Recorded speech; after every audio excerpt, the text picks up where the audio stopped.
इस स्लाइड में हम डिस्कस करेंगे, हमने जो भी पढ़ा है डिस्ट्रक्टर के बारे में, उसी का बहुत इंटरेस्टिंग एक कंसेप्ट है, उसको समझते हैं। मैंने लिखा hash include iostream dot H, hash include कोनी डॉट एच, एक स्टूडेंट क्लास डिफाइन की, दो इसके डाटा मेंबर है, एज और रोल नंबर। आपको सर दोनों के दोनों प्राइवेट डाटा मेंबर है। फिर मैंने लिखा पब्लिक। आपको मैंने बताया था कोई कंस्ट्रक्टर बनाना हो या डिस्ट्रक्टर बनाना हो, उनको पब्लिक ही रखना पड़ता है, मस्ट भी पब्लिक होने चाहिए वो।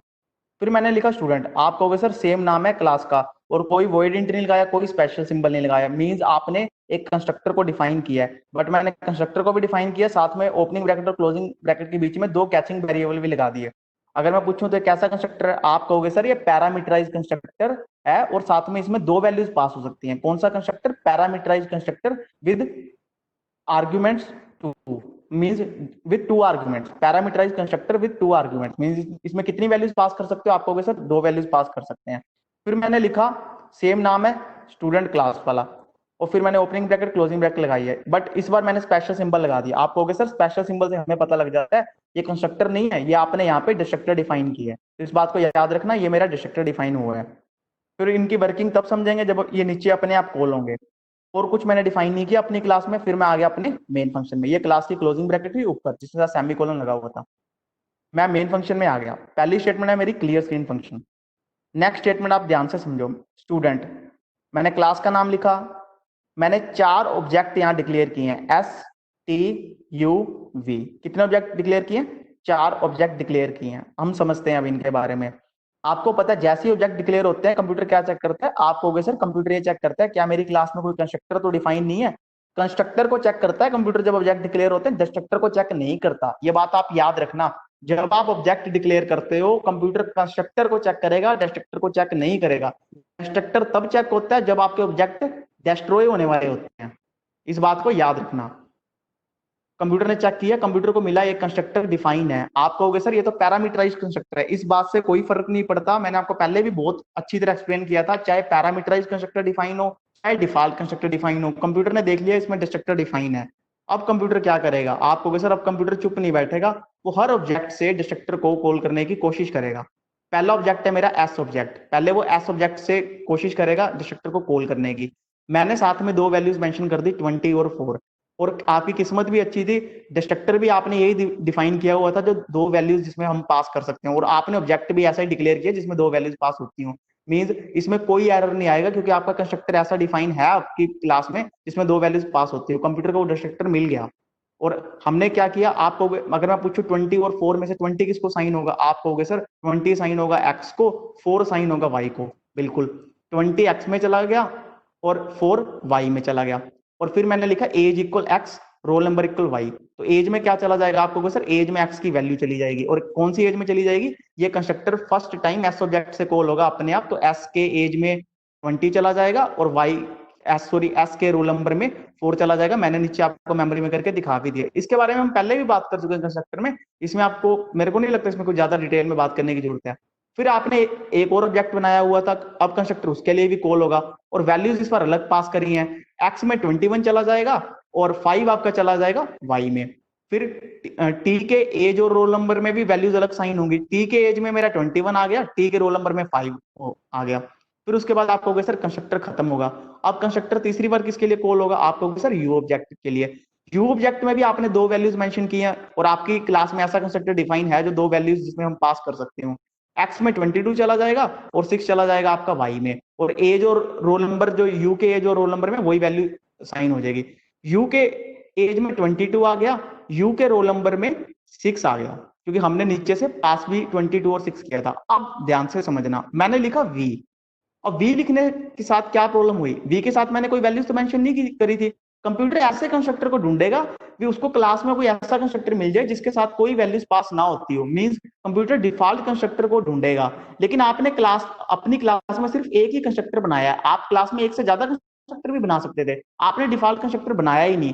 तो ये एरर है। तो आपको इस चीज का ध्यान रखना है। मैंने जानबूझ के कंसेप्ट यहाँ दोबारा रिपीट किया, मैं चेक करना चाहता था आप भूल तो नहीं गए। आपको ये वी ऑब्जेक्ट ऐसे डिक्लेयर नहीं करना। मैंने उसको मेमोरी में भी नहीं दिखाया, ये तो सिर्फ मैंने समझाने के लिए वी लिख दिया था कि अगर आप वी लिख दोगे ना तो पूरे का पूरा प्रोग्राम ही एरर आ जाएगा, चलेगा नहीं प्रोग्राम। तो आपको ऐसा ऑब्जेक्ट नहीं डिक्लेयर करना होता जिसका कंस्ट्रक्टर बाद में मिले ही ना, क्योंकि आपने कंस्ट्रक्टर डिफाइन कर दिया है ना दो वैल्यूज वाला। तो आप जितने भी ऑब्जेक्ट डिक्लेयर करो उनके साथ वैल्यूज जरूर मेंशन करो। एस टी यू के साथ मैंने वैल्यूज मेंशन करी थी।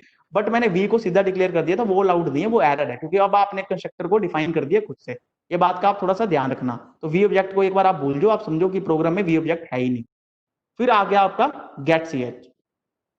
अब आप कहोगे सर देखो कंस्ट्रक्टर अपने आप कॉल हुए, तीन तीन ऑब्जेक्ट से अपने आप कॉल हुआ एस टी यू से, और इसने वैल्यू भी साइन कर दी, मेमोरी में मैंने आपको दिखा भी दिया। अब आ गया गेट सी एच। आप कहोगे सर गेट सी एच जैसे ही आ गया, अब हमें पता है जहां से सब कुछ खत्म होता है वहीं से डिस्ट्रक्टर शुरू होता है। गेट सी एच आ गया, रिटर्न 0 आ गया, क्लोजिंग ब्रैकेट आ गई। क्लोजिंग ब्रैकेट आते ही आपके तीनों ऑब्जेक्ट डिस्ट्रॉय हो जाते हैं। मैंने आपको बताया था ऑब्जेक्ट डिस्ट्रॉय करने से पहले कंप्यूटर जस्ट उसी पॉइंट से जस्ट पहले, मींस ये क्लोजिंग ब्रैकेट से पहले कंप्यूटर हर एक ऑब्जेक्ट के लिए डिस्ट्रक्टर को कॉल करेगा। पहले वो कॉल कर रहा है एस ऑब्जेक्ट को, एस ऑब्जेक्ट के डिस्ट्रक्टर को उसने कॉल किया, हमने लिखा cout age is age, inverted comma वाला तो एज इज प्रिंट हो जाएगा, एज इज। और अगर मैं पूछूंगा कौन सी एज की वैल्यू को प्रिंट करेगा, क्योंकि एज तो यहाँ पे एस की भी है, टी की भी है, यू की भी एज है। आप कहोगे सर ये डिस्ट्रक्टर तीनों ऑब्जेक्ट से अलग एक एक मतलब एक एक करके कॉल होगा। पहले ये एस ऑब्जेक्ट से कॉल हुआ तो एस की एज को डिस्प्ले करेगा। एस की एज क्या है मेरी 20, तो स्क्रीन पे लिखा आ जाएगा एज इज 20, जो मैंने आपको यहाँ पे करके दिखाया हुआ है। ऐसी role number is roll number का मतलब एस का रोल नंबर, तो रोल नंबर इज 4 लिखा आ जाएगा, क्योंकि एस का रोल नंबर क्या है मेरा 4, वही आउटपुट में आपको नजर आ जाएगा। फिर आप कहोगे सर डिस्ट्रक्टर को 3 बार कॉल होना था ना, क्योंकि मेरे 3 ऑब्जेक्ट थे, ये वी को मत देखना, 3 बार कॉल होना था, एक बार तो कॉल हो गया एस ऑब्जेक्ट के लिए। अब डिस्ट्रक्टर टी ऑब्जेक्ट के लिए अपने आप कॉल होगा। टी ऑब्जेक्ट के लिए जब कॉल होगा डिस्ट्रक्टर, तो पहली स्टेटमेंट है मेरी age is age, age is तो एज इज प्रिंट हो जाएगा। अब ये कौन सी एज को प्रिंट करेगा? एस की मेमोरी आप याद रखना, अब एस की मेमोरी खत्म हो चुकी है। क्यों खत्म होगी? क्योंकि एस के लिए डिस्ट्रक्टर कॉल हो चुका है। जैसे डिस्ट्रक्टर कॉल हो गया था तो एस की मेमोरी भी खत्म हो गई थी। अब मेरे पास 2 मेमोरियां बची हैं, टी की और यू की, तो ये पहले कौन सी एज को उठाएगा? टी की एज को उठाएगा कि यू की एज को उठाएगा? आप कहोगे सर डिस्ट्रक्टर हमारा टी के लिए कॉल हुआ है अपने आप, तो ये टी की एज को उठाएगा। तो टी की एज की वैल्यू 21 है, तो स्क्रीन पे लिखा आएगा एज इज 21। ऐसे रोल नंबर में टी का रोल नंबर क्या है 5, तो स्क्रीन पे नजर आएगा रोल नंबर इज 5। अब आपका डिस्ट्रक्टर टी के लिए भी, डिस्ट्रक्टर की क्लोजिंग ब्रैकेट आ गई है, वो टी के लिए भी कॉल हो चुका है। जैसे ही वो टी के लिए कॉल होगा तो एस की मेमोरी तो पहले ही खत्म हो गई थी, टी की मेमोरी भी खत्म हो गई थी। अब एक ही ऑब्जेक्ट बचा है यू। अब डिस्ट्रक्टर यू के लिए कॉल होगा। जैसे ही डिस्ट्रक्टर यू के लिए कॉल हुआ, पहली स्टेटमेंट लिखी है आपने एज इज एज। अब तो खाली बचा ही एक ही ऑब्जेक्ट है, तो ये यू के एज की वैल्यू को प्रिंट करेगा, और मैंने आपको नीचे करके दिखा भी दिया, एज इज 22।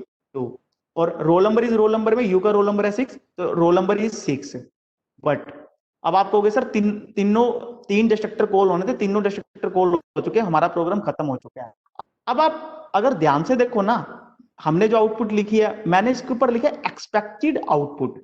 ऐसा आप सोच रहे थे, रियलिटी आउटपुट, हकीकत में आउटपुट पता क्या आएगी? आउटपुट आएगी, पहली आउटपुट आई है age is 22, roll number is 6। अगली आउटपुट आई है age is 21, roll number is 5। Next output आई है age is 20, roll number is 4। आप कहोगे सर आपने तो पूरे का पूरा ऑर्डर ही रिवर्स कर दिया आउटपुट का। आप कह रहे थे आउटपुट तो पहले एस की एज और एस के रोल नंबर को डिस्प्ले करना चाहिए था। आउटपुट रियलिटी में बिल्कुल ही उल्टी आई है। तो ये ऐसी रिवर्स आउटपुट क्यों आई है? मींस ये उल्टी आउटपुट क्यों आई है? ये इसलिए आई है उल्टी आउटपुट। आप इस चीज को हमेशा याद रखना, ऑब्जेक्ट जब आपने डिक्लेयर किए ना, जब फर्स्ट स्टेटमेंट ये चली student S comma T comma U, V नहीं है ना, जब ऑब्जेक्ट आपने डिक्लेयर किए, ऑब्जेक्ट सबसे पहले स्पेस किसको मिलता है? एस ऑब्जेक्ट को। एस के लिए कंस्ट्रक्टर भी कॉल हुआ अपने आप। फिर टी को स्पेस मिला और टी के लिए कंस्ट्रक्टर कॉल हुआ। फिर यू ऑब्जेक्ट को स्पेस मिला, यू के लिए कंस्ट्रक्टर कॉल हुआ। लेकिन जब डिस्ट्रक्टर कॉल होता है वो रिवर्स ऑर्डर में कॉल होता है। मींस जो सबसे लास्ट वाला ऑब्जेक्ट था ना, जो बिल्कुल लास्ट में जाके जिसको हमने स्पेस दिया था, उसके लिए डिस्ट्रक्टर सबसे पहले कॉल होगा। तो सबसे लास्ट में किसको स्पेस मिला था? एस को मिला था, टी को मिला था या यू को मिला था? आप कहोगे सर सबसे लास्ट में तो यू को स्पेस मिला था और कंस्ट्रक्टर भी हमारा यू के लिए कॉल हुआ था, तो डिस्ट्रॉय भी सबसे पहले आपका यू ऑब्जेक्ट होगा। तो आप इस चीज को याद रखना। मैं सिर्फ आपको ये समझाने के लिए मैंने आपको जानबूझ के ऐसा कहा था कि पहले एस के लिए कॉल होगा, फिर टी के लिए कॉल होगा, फिर यू के लिए कॉल होगा। अब आप सोचोगे सर हमने तो लास्ट प्रोग्राम भी हमने किया था S T U object, 3 object हमने पहले भी बनाए थे, उसमें आपको क्यों नहीं पता लगा इस चीज का? उसमें आपको इसलिए नहीं पता लगा, मैंने उसमें ना जो स्टेटमेंट लिखी थी my name is X Y Z लिखा था। अब वो चाहे पहले यू के लिए कॉल हो, चाहे टी के लिए कॉल होता, चाहे यू एस के लिए कॉल होता, कभी आपको पता लग सकता था कि किस ऑर्डर में कॉल हुआ है, बट यहां हमने क्या किया, उनकी वैल्यूज को डिस्प्ले किया। वैल्यूज को डिस्प्ले करने पर आपको पता लगा कि आप सोच तो ये आउटपुट रहे थे, रियलिटी हकीकत में आउटपुट ये आई है। तो ऐसा क्यों हुआ है, इसका कारण बताना चाहता हूं मैं आपको। Destructor always called in reverse order means objects पहले कैसे डिक्लेयर, ऑब्जेक्ट्स को मेमोरी कैसे मिलती है, सबसे पहले एस ऑब्जेक्ट को मिलेगी, फिर टी ऑब्जेक्ट को मिलेगी, फिर यू ऑब्जेक्ट को मिलेगी। और कंस्ट्रक्टर कॉल भी ऐसे होता है, सबसे पहले एस ऑब्जेक्ट के लिए कॉल होगा, फिर टी ऑब्जेक्ट के लिए कॉल होगा, फिर यू ऑब्जेक्ट के लिए। But destructor always called in reverse order means पहले वो यू ऑब्जेक्ट के लिए कॉल होगा, फिर टी ऑब्जेक्ट के लिए होगा, फिर वो एस ऑब्जेक्ट के लिए कॉल होगा। हम समझ लेते हैं। अब हम रियलिटी की बात करते हैं, एक्सपेक्टेशंस की बात हमने कर ली। आपकी क्लोजिंग ब्रैकेट यहां थी, इससे जस्ट पहले डिस्ट्रक्टर को कॉल होना था। डिस्ट्रक्टर को कॉल होना था तो सबसे पहले वो कौन से ऑब्जेक्ट की मेमोरी को रिलीज करेगा, आप कहोगे सर ये उस ऑब्जेक्ट की मेमोरी को रिलीज करेगा जो सबसे लास्ट में जिसको मेमोरी मिली थी। सबसे लास्ट में यू ऑब्जेक्ट को मेमोरी मिली थी, तो ये यू ऑब्जेक्ट के लिए अपने आप कॉल होगा। तो ये यू ऑब्जेक्ट के लिए कॉल हुआ। पहली स्टेटमेंट है एज इज एज। अब मैं पूछूं ये कौन से एज की वैल्यू को डिस्प्ले करेगा, आप कहोगे सर अब हम सीख चुके हैं ये यू के एज की वैल्यू को डिस्प्ले करेगा, और एज की वैल्यू 22 है तो स्क्रीन पे लिखा आएगा एज इज 22। ऐसे ही roll number is roll number, U का रोल नंबर 6 है तो लिखा आएगा रोल नंबर इज 6।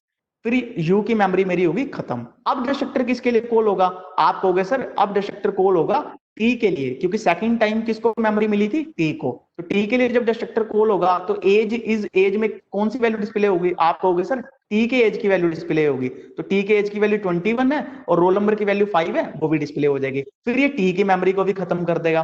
फिर अब लास्ट में ऑब्जेक्ट कौन सा बचा, आपका एस ऑब्जेक्ट बचा है। आपने देखा ना एस ऑब्जेक्ट को सबसे पहले मेमोरी मिली थी, बट उसका डिस्ट्रक्टर सबसे लास्ट में कॉल होगा। एस ऑब्जेक्ट के लिए जब कॉल होगा तो एज इज एज में एस की एज की वैल्यू 20 है, एस के रोल नंबर की वैल्यू 4 है, वो डिस्प्ले कर देगा। फिर एस की मेमोरी भी खत्म होगी, फिर आपकी क्लोजिंग ब्रैकेट खत्म होगी और आपका प्रोग्राम खत्म होगा। ये मैंने वी जो वी लिख के दिखाया है जानबूझ के लिख के दिखाया था ताकि आप भूल ना जाओ कि जब कंस्ट्रक्टर को डिफाइन कर देते हो ना, फिर आप ध्यान रखना कि जैसा आपका कंस्ट्रक्टर है ऑब्जेक्ट्स भी आप वैसे डिक्लेयर करो। या तो आप इस प्रोग्राम में डिफॉल्ट कंस्ट्रक्टर भी बना देते तब कोई दिक्कत नहीं थी।